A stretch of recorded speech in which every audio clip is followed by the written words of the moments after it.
Hello, welcome to my tube. My name is Marge. I'm a Hilka. I'm an empath, and I just like to do these little talks on how I feel about things and collect a lot of data. I spend a lot of time collecting data because my life has shifted and changed in the last few years. So this is part of my contribution to, making the world a better place. And I'm glad you stopped by. I'm Benzo. It's a Margie. Been not in the muse. Anyway, so I would have done this outside, but it's raining a little bit here in Oregon, Salem, the capital, and of capital, more capital than capital. God, this place is greedy and gross, but everything's changing, folks. Hang on, let go. It sounds so confusing, Terry M. I like to give credit where credit's due, so every now and again I'll say something else that someone I've said before, and then I'll just say their name first initial to give them recognition, because it ain't all mine. I got plenty of my own clever endeavors, but it ain't all mine. See, we're all just tapped into the same good stuff, bad stuff too. It's just life. Anyway, I opened the door this morning and I rinsed out my coffee cup and opened the door, and there's a deer right outside the door. Now, I live right in the middle of town. How interesting is that? I looked it up. Deer totem. What does it mean? What does it mean? Because every time I see an animal, animals are always coming to visit me here in the middle of town, blue herons. But today it was a deer. Right outside and I live in the middle of town, so that was really cool. So I came in and I was like, Mom, I saw a deer, I saw a deer. Many cultures, this is just Google in it. A deer is a symbol of spiritual authority. During a deer's life, the antlers fall off and grow again, and the animal is a symbol of regeneration. So that's great. And the Christians, they imagine their own what it means and yada yada yada. Every religion, has its different interpretation. Chinese, it means something different. So that was kind of a blessing. That was an extra special blessing this morning. No kinda about it. Mom and I had a pretty neat talk. I had her help me. I always have her help me pick out my bow ties. It's funny because I give her two options, and I just lay it across the fabric so she can see, and it was this one or this one. It was a toss-up. So she picked this one. So another time I'll wear it with this one. Maybe she'll pick it. Anyway. So Mom and I had a real good conversation this morning, and this is what it was about. I was listening to a talk, The Soul's Journey, Edgar Cayce Cosmology, on a tube called Macmillan Media. I don't know much about them. I just came across this, and I just like all things Edgar Cayce related, so I started listening in. And I see, I've always been a engineer of sorts, spiritual engineer, esoteric engineer, if you will or won't, and I put data together in a way my whole life that is just, it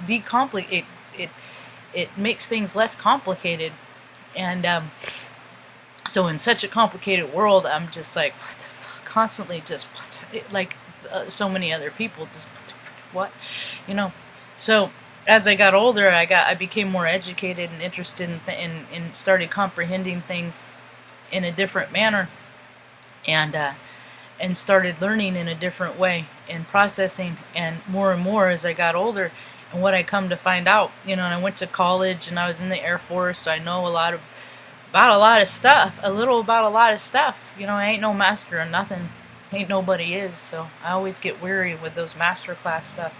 It's a little arrogant, don't you think? You ain't been on the planet long enough to master, nothing. Because if you were, the world wouldn't be like this. Anyway, I don't want to get too carried away. So, when I was in the Air Force, I worked in the tool room after spending several years in the truck as a flight line support. And we had these, we called them bricks. To my interpretation, you call them bricks because they were dead all the time, because the batteries are always, they don't hold the charge. Things don't hold the charge, just like our own hearts. After a while, they wear out and they stop beating. Things lose its charge. And you work, you do the same thing over and over enough that, you start recognizing more and more patterns. And I could almost predict, when the driver would walk up to the window to change out the battery. That's just how my mind works. And Edgar Casey was talking about evolution and involution. Now, I don't know a lot about organized religion, because I just know enough, pick up the good and leave the rest, and a lot of it's made up, and there's other stories. Life is too interesting to freaking fill my time with made up stories. I'd rather fill my radar with things that are true and honest. It's more interesting to me. So, I was talking about, I was telling Mom, I'm like, Mom, I'm listening to this talk, and I said, it sounds like it's the batteries, It sounds like it's my experience with the batteries, and that when I was in the Air Force, is that when, as soon as you take them off their power source, they start to lose their ability to hold the charge. And we as spirits do the same thing. When we're first incarnated, everything is wonderful and marvelous, and that is our higher power. We marvel in newness, And then we get to an age, and then we got, we go to fall into our paradigm, school, education, whatever, and where we're taught, and just kind of linear thinking, and now we're going back into a time that, more people think different, and you can't accommodate, you can't teach so many people one way of thinking. You have to provide more teachers for more ways of thinking.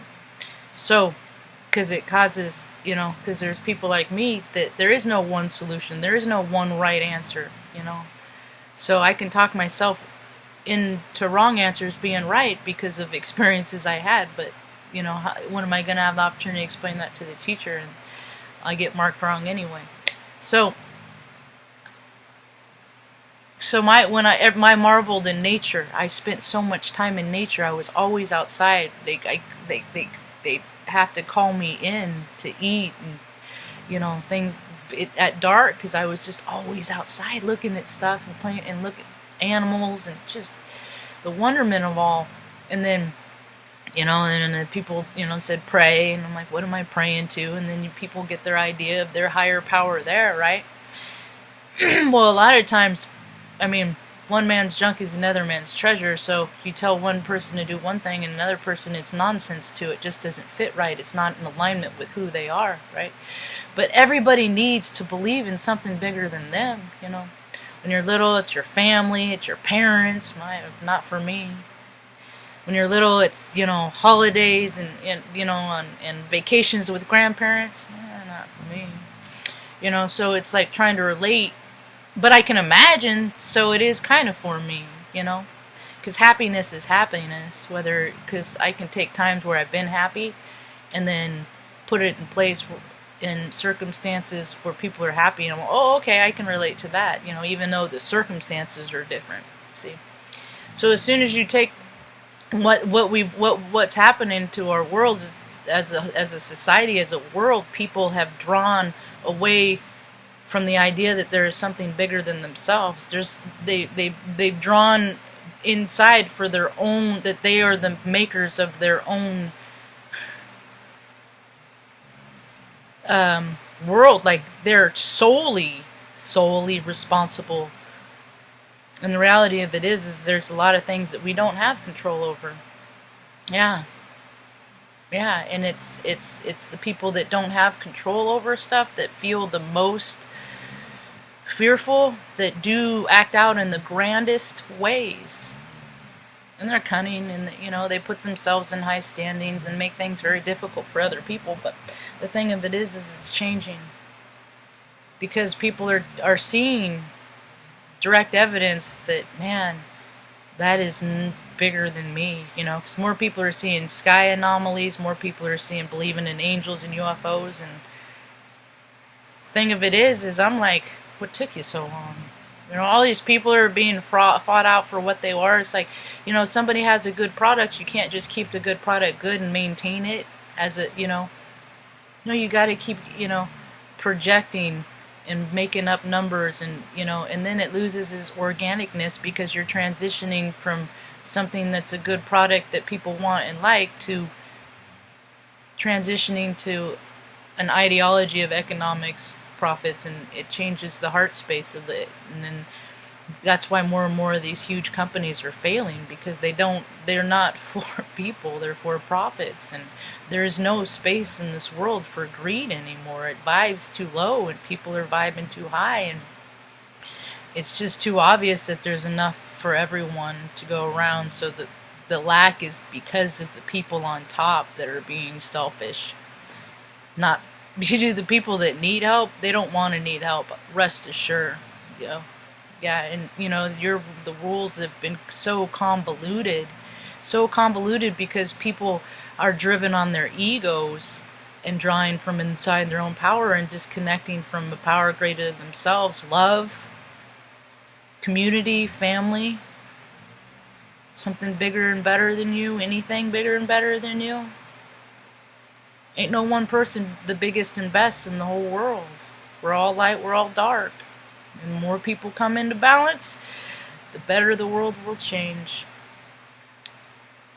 The better the world will be for change. For that change. So, that's about all I got for today. Hope you have a rad day. Peace.